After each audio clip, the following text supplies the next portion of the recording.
Pois bem, bom dia a todos. É com grande satisfação que damos início a mais um painel tributário preparado pela equipe técnica da CCA Bernardon. Eu me chamo Reginaldo da Silva dos Santos, vou tratar da legislação federal e, na sequência, o colega Luiz Antônio irá tratar da legislação estadual e, por último, o colega André irá falar da legislação previdenciária. No tocante à legislação federal, o assunto que a gente traz para apresentar aos senhores diz respeito a uma obrigação acessória que ela é pouco lembrada assim pelos contribuintes, né? É uma obrigação acessória que é a declaração de operações liquidadas com moeda em espécie, a DME. Esta obrigação acessória ela foi instituída em 2017 através da Instrução Normativa 1761 e ela permanece em vigor até hoje. Mas, pelo que a gente tem visto, assim, muitos contribuintes desconhecem essa obrigação acessória. Ela se aplica para quem? Ela se aplica para pessoas físicas ou pessoas jurídicas, residentes ou domiciliadas no Brasil, é lógico, né?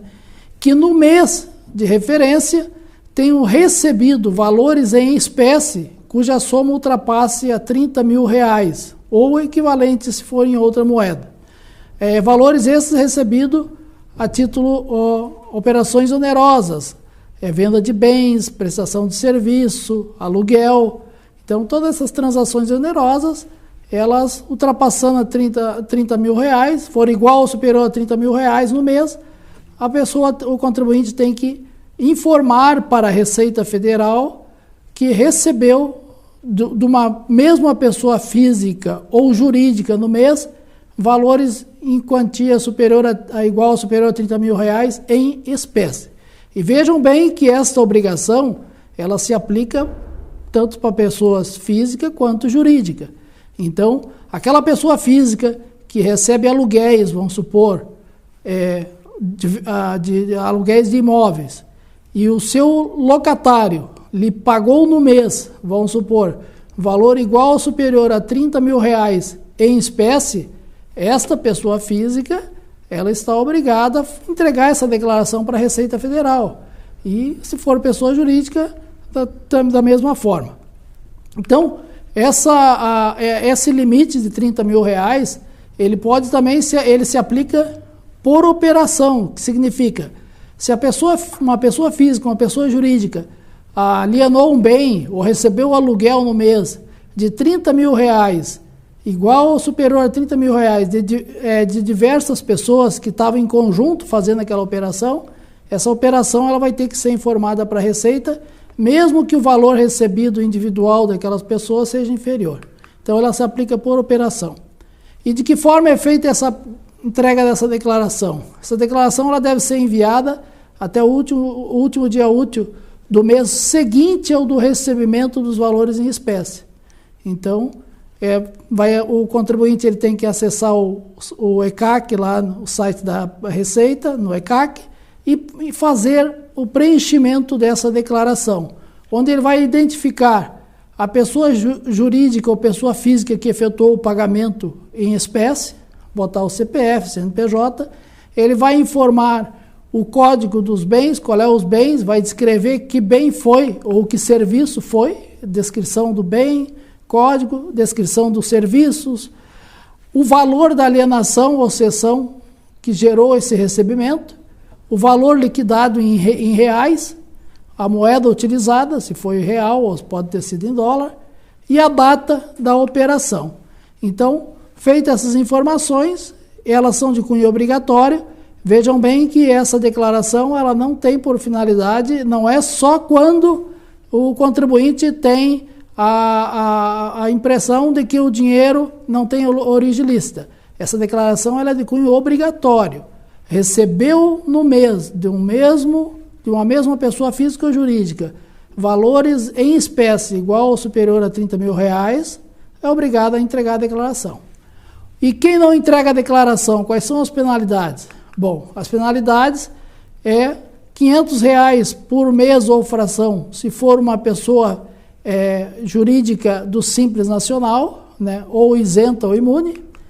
Se for pessoa jurídica, as demais pessoas jurídicas, R$1.500 por mês ou fração.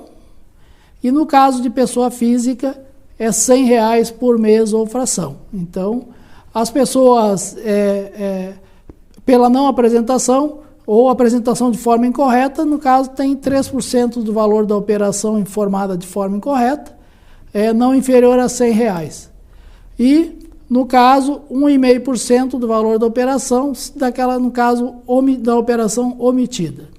Então, com relação a essa declaração, que é uma obrigação acessória, como eu disse, ela está em vigor e é muito pouco lembrada pelos contribuintes, que é, então, a DME. Fica aqui o recado para que, tendo em vista que o valor de R$ 30 mil hoje, comparado com 2017, ele já não é um valor tão expressivo, né? Porque se passaram já 5 anos e pouco, então ele não é um valor tão expressivo. R$ 30 mil em 2017 equivaleria hoje a 50, 60, 70, hoje já não é tão. E o fisco não atualizou esses valores, então permanece até hoje. Então fica o recado dessa declaração, a obrigação acessória, DME, e na parte federal seria esse o nosso recado. Continue agora na sequência com o colega Luiz Antônio e depois o colega André. Nos encontramos no próximo painel tributário. Um abraço a todos.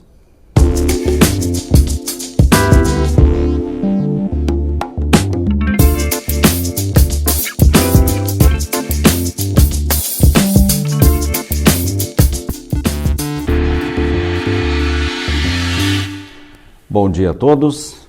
Neste bloco do painel tributário da CCA, vamos tratar de assuntos vinculados ao ICMS do Estado do Rio Grande do Sul, divulgados na semana passada. O primeiro diz respeito às alterações das orientações normativas da Fazenda Estadual, começando com a compensação de pagamento do ICMS e alcançando diversas outras obrigações fiscais. Resumidamente, foram alteradas diversas disposições, inclusive revogadas seções inteiras que tratam especificamente de procedimentos para compensação com saldo credor através do ECAC, inclusive de pagamento na ocorrência do fato gerador, pagamentos antecipados, aqueles casos lá previstos nos artigos 46 a 48 do livro 1 do regulamento do ICMS. Regularização também de baixa de ofício de inscrição estadual diretamente pelo ECAC, algo que não era feito via ECAC, o protocolo eletrônico, diretamente havia necessidade de ser feito em meio físico, papel, agora então diretamente no ECAC. Também remessa de mercadoria a pessoa física para industrialização, dando a possibilidade de dispensa de emissão de nota fiscal através do protocolo eletrônico. Então, mediante um pedido feito para dispensa de emissão do documento fiscal através do protocolo eletrônico. Também revogada a seção que dava orientações para realizar o crédito do ICMS quando ocorrida a falta da primeira via do documento fiscal. Uma revogação até por desuso, porque realmente hoje a primeira via da nota fiscal, na verdade, é uma cópia do DANF, né? Obviamente que há situações como venda fora do estabelecimento, ainda há possibilidade de ser feito via emissão de nota fiscal, modelo 1 no caso, né? Que é aquela emitida manualmente, né? Mas agora, então, revogada a seção toda que tratava das orientações para o contribuinte poder aproveitar o crédito na falta da primeira via da nota fiscal. Também revogada a seção que disciplinava a transferência de bens do ativo permanente, mantendo a apropriação do crédito no estabelecimento centralizador, exatamente para evitar distorções e falta de controle do próprio fisco em relação à apropriação dos créditos do ativo permanente, que pode ser até em 48 parcelas. Também foi revogada a orientação de apresentação de documento fiscal, a repartição fiscal, na hipótese de compensação do imposto do ICMS quando o período de apuração for inferior ao mensal. Então, determinadas atividades, temos a apuração do imposto, né, quinzenal, por exemplo, né? Supermercados, por exemplo, que ainda tem essa situação nas hipóteses previstas. Então, revogada a orientação para apresentação de documento fiscal, né, a repartição fiscal relativamente a essa situação. Alteradas as orientações sobre os pedidos de regime especial para dispensa de emissão de documentos no serviço de transporte.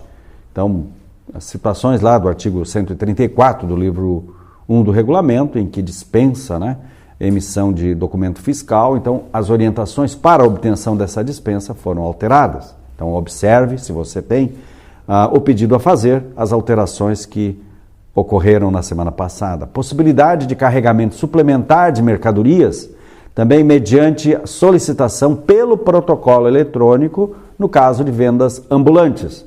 Então, as vendas ambulantes podem ser complementadas, né? Um carregamento suplementar, o que anteriormente era feito via pedido, né, formal, né, em papel, no caso, agora, então, via protocolo eletrônico.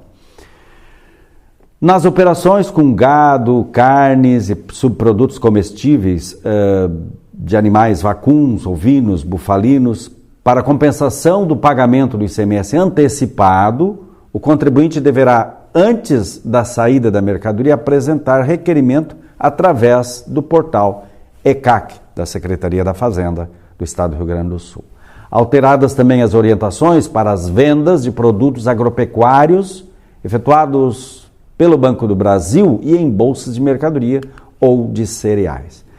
Também foram estabelecidos procedimentos em relação à consolidação mensal de movimentação de vasilhame. Então, as empresas que se envolvem com bebidas, por exemplo, né, que têm que apresentar esta consolidação mensal, então foram estabelecidos procedimentos para a entrega do CMM. Essas, então, as alterações e ainda outros ajustes que foram realizados, né, na instrução normativa do Estado do Rio Grande do Sul, que dá as orientações normativas, foram feitas pela Instrução Normativa 87, publicada no dia 18 de outubro de 2022. Próximo assunto é vinculado ao Fundopem, relativamente à divulgação, né, da UIF. Então, a Instrução Normativa 89, então, acrescentou o valor da unidade de incentivo do Fundopem, UIF, Rio Grande do Sul, para o mês de novembro de 2022, no valor de R$ 32,11. Em termos de alterações legislativas, basicamente foram estas, mais em termos de orientações normativas, né?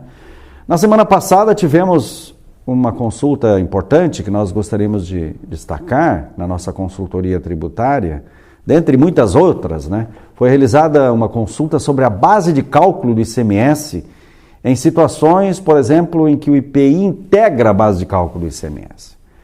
A nossa resposta foi que o IPI integra a base de cálculo do ICMS quando a mercadoria se destinar a consumo ou ativo permanente do estabelecimento destinatário ou a consumidor final. Sobre o assunto, o artigo 18 do livro 1 do regulamento, ele determina que integra a base de cálculo do ICMS o montante do próprio imposto. Como todos sabem, temos que dividir, né? Por exemplo, uma alíquota de 17%, temos que dividir por 0,83 para chegarmos no valor da mercadoria, ou seja, o imposto é por dentro. E o destaque no documento fiscal constitui apenas uma indicação para fim de controle e crédito do destinatário, ou levantamento, no caso, de uma fiscalização dos débitos, né, relativamente ao imposto. Também integra a base de cálculo o valor correspondente a seguros, juros e demais importâncias pagas, recebidas ou debitadas, bem como descontos concedidos sob condição. Sob condição quer dizer, no caso, por exemplo, de uma situação em que se a empresa pagar até o vencimento o valor da fatura, então teria um desconto de X%. Então é sob condição, tem que cumprir a condição para obter o desconto. Diferentemente da situação em que ele é concedido no próprio documento fiscal, que desse é incondicional. Mas sempre que for sob condição, quando tem que cumprir alguma condição, esse desconto integra a base de cálculo do ICMS. Também o frete, caso o transporte seja efetuado pelo próprio remetente ou por sua conta e ordem e seja cobrado em separado. Muitas empresas tendem, né, a segregar o valor do frete para que fique com uma isenção nas prestações internas, por exemplo, né, e a tributação do imposto da mercadoria fora do valor do frete. Nesse caso, né, sendo o próprio remetente da mercadoria que assume o custo do frete, esse valor do frete, seja por conta própria ou seja realizado com veículo do próprio remetente, no caso, integra a base de cálculo do imposto. E o montante do IPI, quando a mercadoria se destinar a consumo ou ativo permanente do estabelecimento destinatário ou a consumidor, que é o caso da consulta que foi realizada. Então, se a operação que está sendo realizada é tributada pelo IPI, então eu tenho que fazer a seguinte pergunta: esta mercadoria se destina no estabelecimento do destinatário para revenda ou industrialização? Se a resposta for sim, então o IPI não integra a base de cálculo, é só o valor da mercadoria e os outros encargos, mas o IPI não.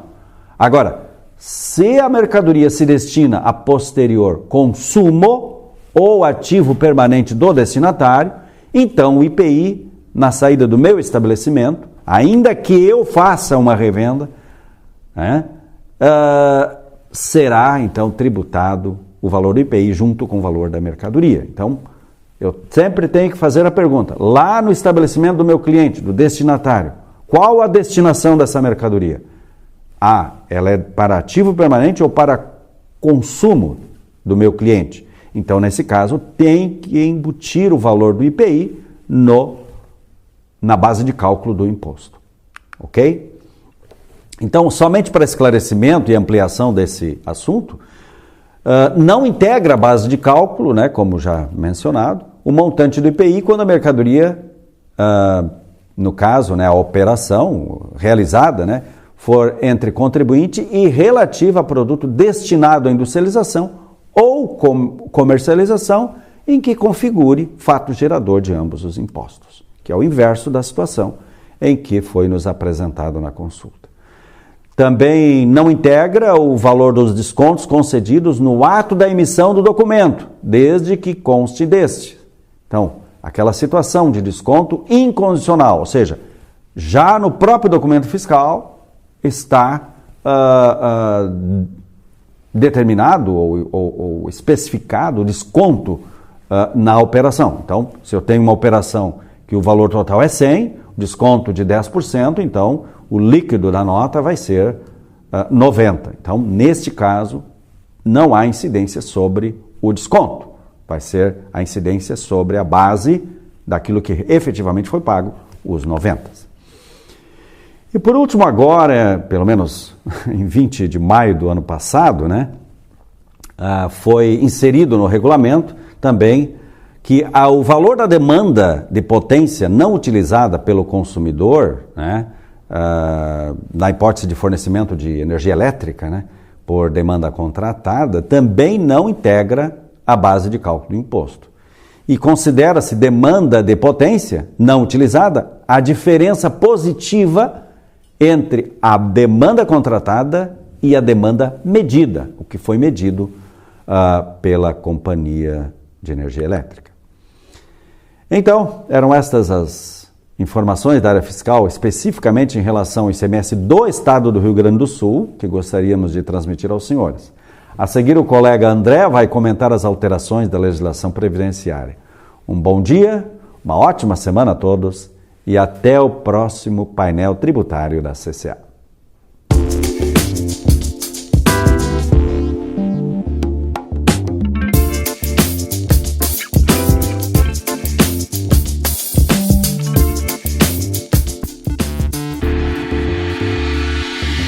Bom dia a todos. Na última semana foi publicada a Instrução Normativa número 2110, dispondo sobre as normas gerais de tributação das contribuições sociais destinadas ao regime geral de previdência social e das contribuições devidas a terceiros, que seria o sistema 5S, estabelecendo procedimentos aplicáveis à arrecadação dessas contribuições pela Secretaria Especial da Receita Federal do Brasil. Na Instrução Normativa número 2110 foram compiladas instruções gerais pertinentes à tributação e arrecadação das contribuições previdenciárias das empresas, segurados da Previdência Social, produtores rurais e cooperativas, e também sobre a constituição de créditos por parte da fiscalização.